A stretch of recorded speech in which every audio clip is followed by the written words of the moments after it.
Hello mga ka-journey, welcome to another episode of Devotionals. My name is Ems, and for today's devotion, I would like to share the word in Matthew chapter 14 verses 25 to 29.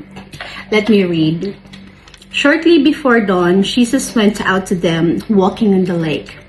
When the disciples saw him walking on the lake, they were terrified. "It's a ghost," they said, and cried out in fear. But Jesus immediately said to them, "Take courage, it is I. Don't be afraid." "Lord, if it's you," Peter replied, "tell me to come to you on the water." "Come," he said. You know what mga ka-journey, sometimes in life, we can face any situation that is sometimes unbearable. Feeling natin hindi natin kakayanin. Sometimes we feel like we're in a boat, parang yung mga disciples ni Jesus Christ na, tossed by great winds and waves back and forth. And sometimes we get scared, we get terrified kasi hindi natin alam kung anong mangyayari. Minsan, we face those kind of trials, those kind of storms in life, mga dilubyo kumbaga. And this also reminded me of, what's going on right now in the Philippines, yung mga kababayan natin who are suffering from the recent typhoon. So, mga ka-journey, sometimes it does happen. And when that happens, when those situations come in, let us be reminded of this story now. When the disciples were terrified, they were actually assured by God. They were assured by Jesus Christ na, "Don't be afraid. Take courage, it is I." So when the disciples saw that it was indeed Jesus, we know na they were also assured. Even so na si Peter, he became so brave. Sabi niya, "Lord, if it's you, let me walk on the water also." And indeed, Jesus told him to come.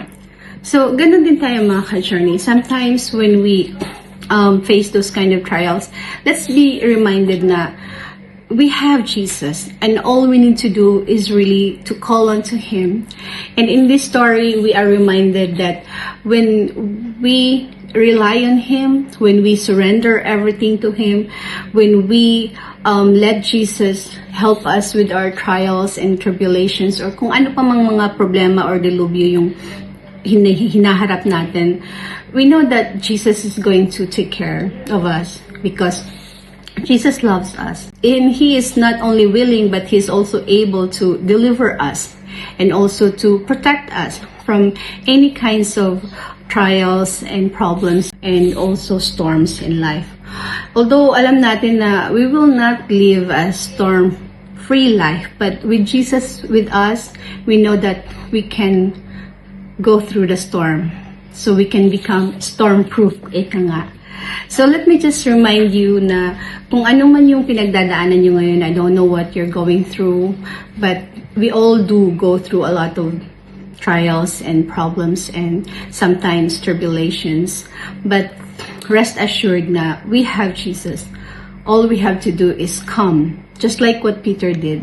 He was trusting enough to indeed get out of the boat, not just walk on water immediately, but to actually get out of the boat from his comfort zone and really take that step of faith, that leap of faith to step on the water as well.